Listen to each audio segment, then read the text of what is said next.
Hey guys, JC Peretz here, All-Star Charts. I'm joined by my esteemed colleague, Mr. Sean McLaughlin. Sean, we got an options trade to put on today, and it's very nice. I'm going to bring this up right now. Yeah, a little Micron technology.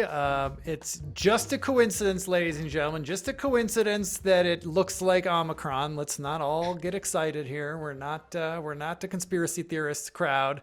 But we do like this stock, JC. That the team put out the report last week, the under the hood report. Micron was in there. We were waiting to see it trade above 97.50. It happened today, JC, but we got to do a little disclaimer. I mean, the market has gotten a little slippery in the last hour since the Fed minutes came out. Micron is down below our initial trigger. But, we still like the trade. The stock has shown its hand, so to speak. And if the market recovers, which I don't know, I think it will. I don't know about you, JC, but I think the market over the next week or so is going to find its footing and do what it needs to do higher. And Micron's going to be one of those leaders. Would you say? Would you agree? I think there's going to be ebbs and flows. And if stocks are going to go up, and this particular group is going to go up, and these old tech stocks that have been doing well, things like Qualcomm and Dell. I mean, just the names that we're talking about these days. Cisco. Old school. Right? We talked about Chevron earlier. We're talking about Toyota, Ford. I mean, just old school names. And listen, we've done well over the years, obviously, by participating in relative strength and looking for leaders, right? As we say, the only way to make sure you can buy the only way to make sure you own the strongest stocks is to buy the strongest stocks, right? Something like that.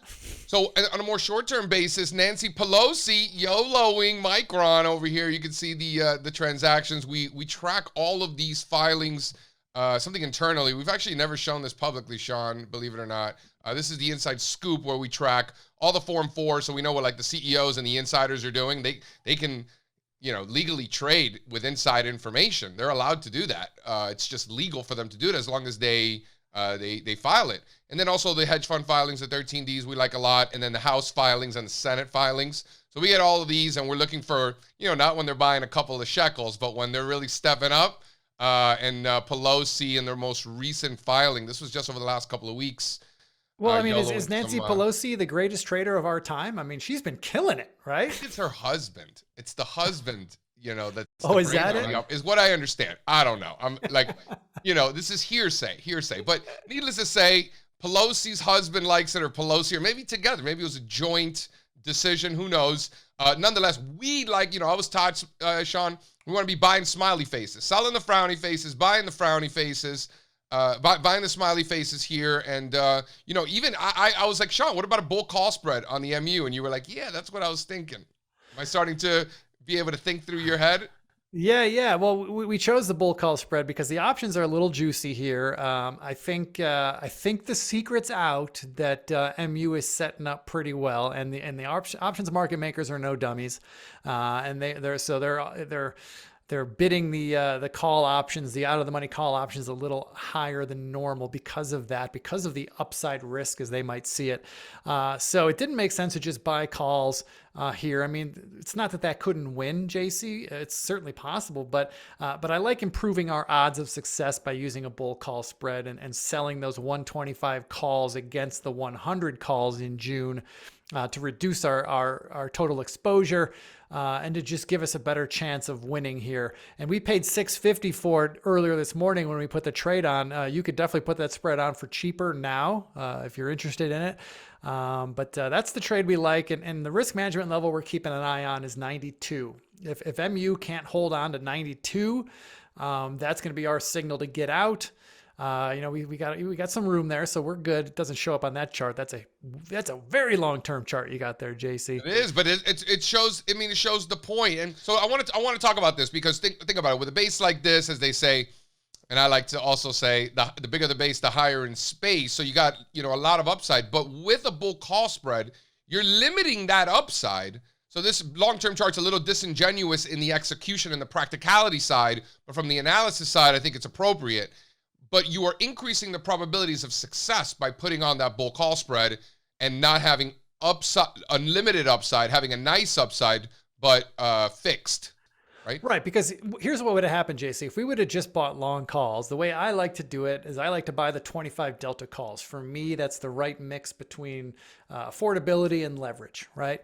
And for me to buy the 120 or the 25 delta calls, that is the 125 strike. So if we were to do that, then Micron would have to trade up and above 125 for us to really begin to start making money. Whereas with this bull call spread where we bought the 100 calls and sold the 125 calls, Micron could go half of the way there. It can only go up to, like, say 115, and we're going to be in the money at that point, making money on the trade. So I just like that. It's early in the year. Anything can happen. We're bullish, certainly, and we think the markets are going to trend higher, but you never know. And boy, when you look at this long-term chart, JC, I mean, we're looking at highs that go back to the dot-com bubble. I mean, come on. If we break that, I mean, that is meaningful, my man. Yeah. And you're seeing it in other stocks too that have broken out above those 2000 highs and what they've done afterwards. So just because we're putting on a bull call spread today doesn't mean that we can't do something else next month or in a few weeks or tomorrow, for all intents and purposes, on a longer term time frame with a different strategy as well. I also want to point out the relative strength, right? That's one of the things that we continue to point to. So it's not just that Pelosi is YOLOing these and it's showing up like on our scan of like important filings that we want to know who's buying what. By the way, Ford was popping off over the last couple, like 2 weeks ago.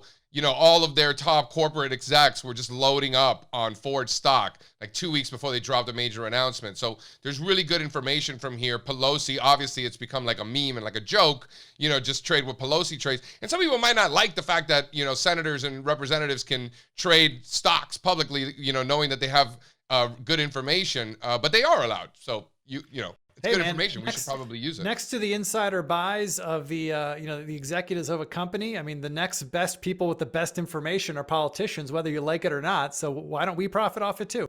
Right, totally. And then also the hedge funds, when they're filing 13Ds, they're, when Carl Icahn's loading up on something, he's in there, what he does. So he has and a lot of different, there's like a biotech firm, forget the name of it. Straz is always raving about him. Like, these guys crush it on the biotech side. So you want to know what biotech stocks they're buying. It's really fascinating. So let's just go over this once again. We're looking at a Micron June 100, 125 bull call spread. So it's a Micron MU June 100, 125 bull call spread. Sean, any final words on the risk management and process? Yeah, so we're going to look to take the spread off for a profit if we can get $16 for it. So we paid $6.50, like I said before. If you were to buy it now, you can get it cheaper than what we paid for it. But my profit target is to get out at $16. So if I do that, that means I've captured more than 50% of the maximum possible credit we can receive in the trade without having to hold it all the way to June expiration, which I don't want to do if I can avoid it. And it also means that we've more than doubled our investment. So win-win all around. So that's the plan. We're going to try to get out at 16 for a profit. And then on the flip side, if the stock does not behave the way we want it to, if the market falls apart on us, whatever, it doesn't matter the reason. But if Micron can't hold on to the 92 level, that's the price that we will exit the trade and reassess from the sidelines. All right, Shawnee, baby, always a pleasure. I like thinking through these things. We got a nice little bonus coming up tomorrow, maybe, on the option side, so keep an eye on that. We are buying a Micron June 100, 125 bull call spread for approximately a 6.5 debit. So, Sean, always a pleasure, buddy. Thanks, guys. I like how you teased our hot trade for tomorrow, buddy. Good stuff. Teasing it. We don't want to give it all away, just a little bit. There may or may not be something sexy popping off. We'll see what happens. All right, take care, everybody. Thanks for tuning in.